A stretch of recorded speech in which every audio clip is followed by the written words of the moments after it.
welcome to the fourth episode of House of Cure Presents Doc Talk. Here we are again discussing one of the main issues surrounded with the lockdown 2 and the second wave of Corona.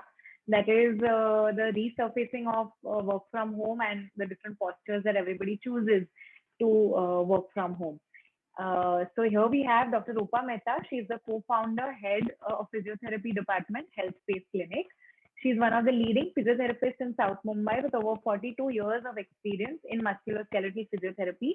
A dynamic professional, she has founded and heads the department of physiotherapy at the Health Space Clinic.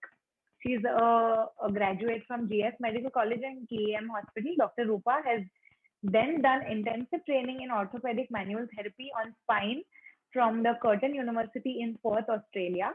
She has also studied many specialized branches of physiotherapy like neurodynamic solutions by Kiran Chalagunda, lower limb biomechanics by Andrews Lupus, pelvic girdle dysfunction, clinical biomechanics and manual therapy on the thorax, cervical spine and lumbar spine. She has mastered several course levels at the famous Mackenzie Institute International. Dr. Rupa has been felicitated by the Rotary Club of Mumbai, Bayview, wherein she delivered an impactful lecture. She has also conducted several lectures to raise awareness among women and other professionals at the WIAA Club and Chartered Accountants Association. She's an insightful professional who approaches all her treatments with her inborn talent and precision. Dr. Rupa believes that evidence-based medicine is the integration of high-quality research with clinical expertise and patient care values. She tries to determine the root causes of bodily trauma and then develops helps to retrieve motor function. Along with her extremely professional team, she aims to always provide the best treatment available, and her patients love her and often praise her for the same. Let's get Dr. Rupa on board and let's discuss all the things that we have to discuss today about our postures and work from home and the different stretches that we can do to avoid the whatever harm work from home is causing us. So Dr. Rupa, hi, welcome on. Hello friends, thank you. Nice meeting all of you. I would like to thank House of Cure for having me here for the interview. I'm highly obliged. Thank you, Amrita and all the others who are on the board. Okay, so I think we can start with our first question, which is which are the best stretches that can be done sitting? Because now everyone who works from home is either sitting in a good posture, bad posture, whatever, but stretches is something that they need periodically to try and avoid trauma and damage to the muscles. So can you help us with the best stretches? Yes. Okay, friends. So everybody knows about ergonomics, how to sit in front of the computer, having 18 to 24 inches apart your screen, having your elbows at 90 degrees and rested, having your hip and knee at 90 degrees, and your foot should be rested on the floor. So I'm not going into details. I'm showing you quick stretches so to avoid stooping, chin poke, and lot of stress on your neck. Okay. So the first and the most important stretch is going on the side. Your left ear going to the right shoulder 3 times on this side. And then 3 times, take your hand here on top of your head and try to push a little bit of it. Okay. The second stretch is saying half no, not full no, just half no. Go down and push it down. This also 3 times. Then go on this side and stretch your chin right into the chest 3 times. 2 and 3. The third one is try to rotate your chin right backwards so that you can see the back of the wall. Don't go halfway. Go full, full, full, full. This also 3 times. Finish it off with chin tuck and up also 3 times. These stretches you can do twice or thrice a day when you're sitting on the chair. But the most important exercise is for your upper back because you stoop from here. So what you do is just straighten your hands and just go backwards like this. This you can do 5 times on each side and 3 to 4 times a day. And the last one is the most important one. Go back on the back of your chair. Imagine that I'm sitting on the chair. You're rested. Your whole back is rested on the back. Take your hands like this and just go upwards like this. Just push your elbow up and your head also going behind. Now, there is one thing which you must take care is if you're sitting on a chair, see that your chair is rested against a dining chair or sofa or bed, so that when you lean right behind, you don't fall behind. So if you're doing this fully like this on the chair, your chair has to be backwards against the dining chair or against your bed. Okay, that's done.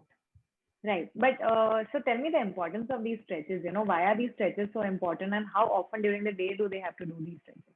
Because most of the time we are looking down, we are poking our chin out, and we are studying, or we are on the computer. Any work that we do, even watching on the phone, on the laptop, we always stoop forward and we go. Our face is out of the shoulder instead of being like this.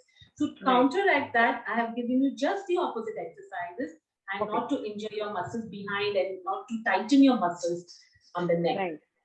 Right. So I think a lot of young generation people are complaining of headaches, backaches, neck aches, etc. Yes. So you think these stretches during the day would help them with the same? Yeah. One more question. You mentioned about headache. Try to pinch this muscle, because this also gets tight and gives you headache and sometimes dizziness. So just try to pinch this muscle. There is a muscle which comes below the ear and right ear. Try to pinch it, and it should not be hard. Okay. So that will clear your headache and dizziness also. Okay, that's a good tip, doctor. Okay, so coming to so these were our shoulder muscles and the muscles that our head rests on and neck. Coming to the core muscles, why are the core muscles important, and why is it important to strengthen them, according to you? Okay, so speaking about core muscles, there is a general notion that by pushing your stomach in, you're using your core muscles. But that's a wrong notion. I will show you exactly what is core muscles and how to recruit them. Now, when you're recruiting your core muscles, it's not just stomach in. So when you're doing in the gym with stomach in, you have to be very sure of certain points. So I'm going to lie down, and first I'm going to say 4 points, and then I'm going to lie down and show you quickly how we go about one core exercise. Okay. So first point is to push your stomach in, and try to find a neutral position when you're lying down. A neutral position is when your back is straight and touching the floor when you're lying down. Second is normal breathing. This is my normal breathing. Third is pelvic floor muscles should be tightened. And fourth thing is when you do your exercise, Amrita, you have to push your stomach slightly, only 30%, not really hard, okay, so that you stop your breathing. All the exercise should be done with keeping all this in your mind. So actually your attention is here on the stomach and not on the exercise. It's not how many times you do, it's a controlled exercise. So I'm just demonstrating one exercise. So I'm arching my back and I'm flattening my back. So fine.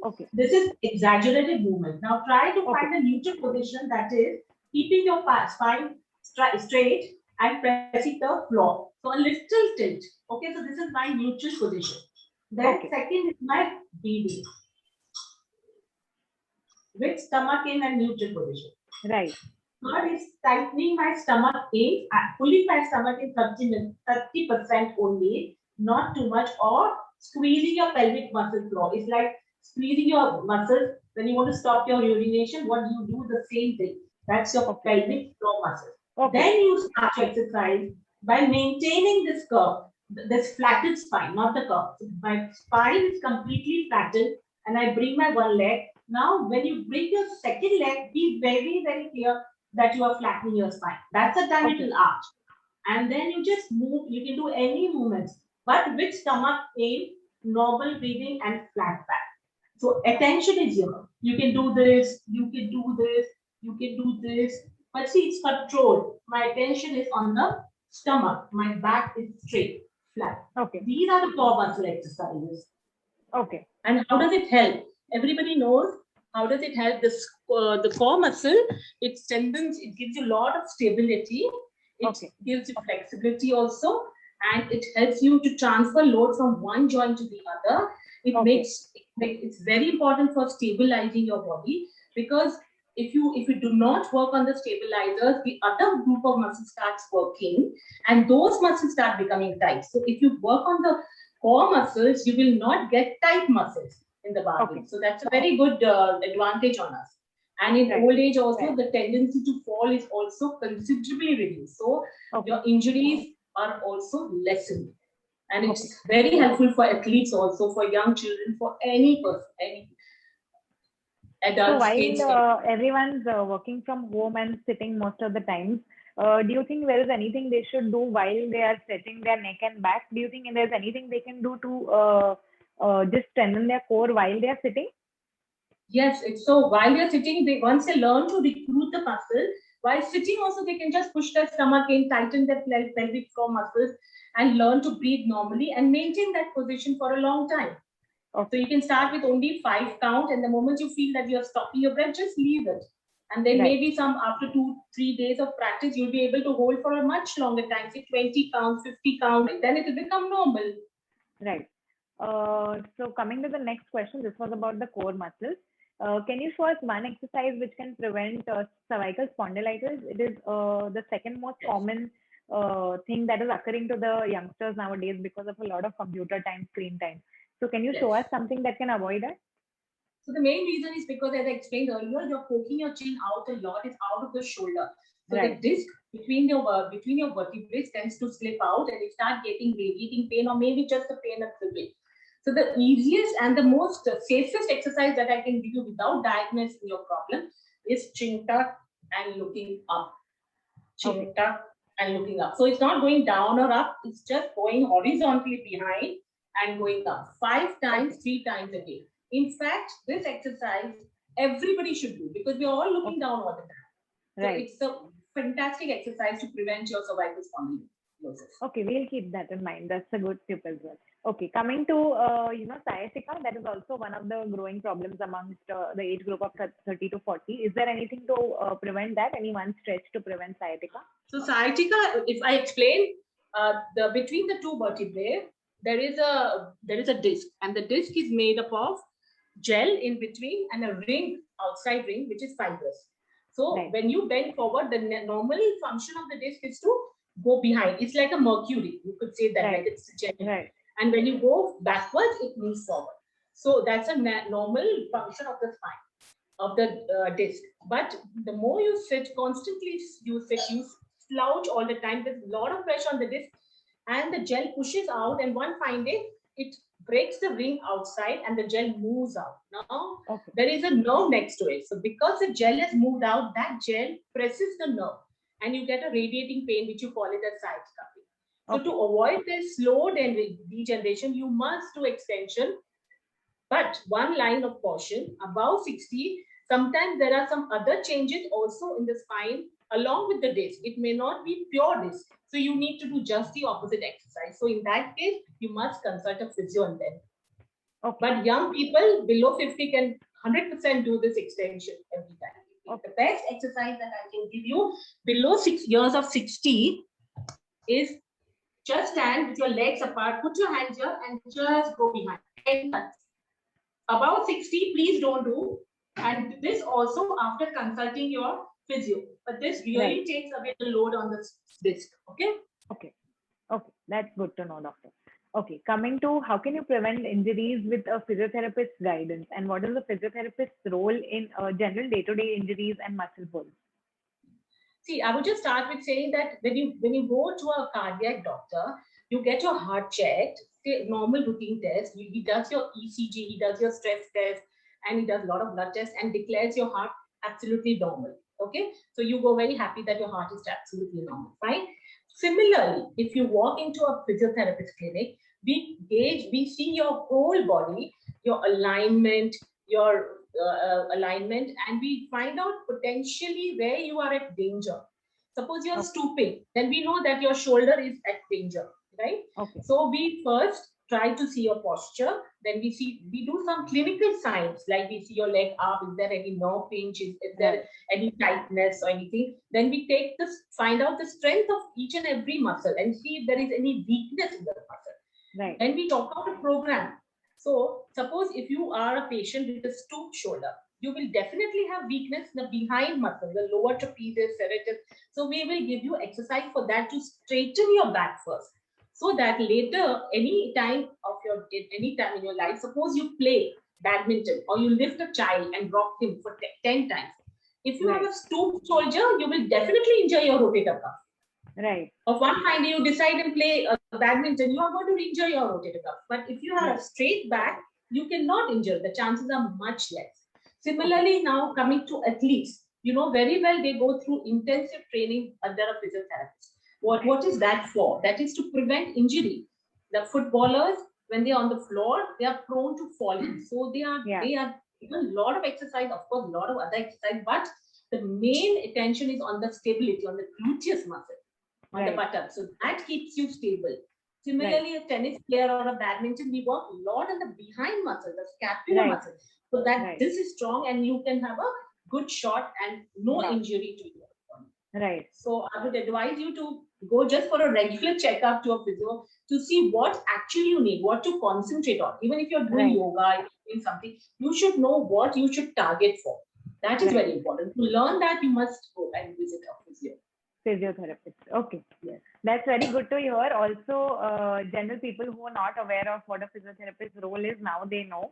You should visit a physiotherapist to know what you have to focus on. Everybody's body is different and you should know what you have to work on. So that's on a good note. We end this conversation with Dr. Rupa. Also, a little tips about work from home that we got from her. And I hope everyone maintains the stretches. For any doubts, any questions, you can get in touch with us. We can get in touch with her for you. And thank you, Dr. Rupa, for taking out the time. Thank you, everybody else, for watching. And yeah, have a nice day. Have Your a nice company day. for letting me in for this. Okay, thank you so much. Thank you so much. Bye. Have a nice day. Bye bye.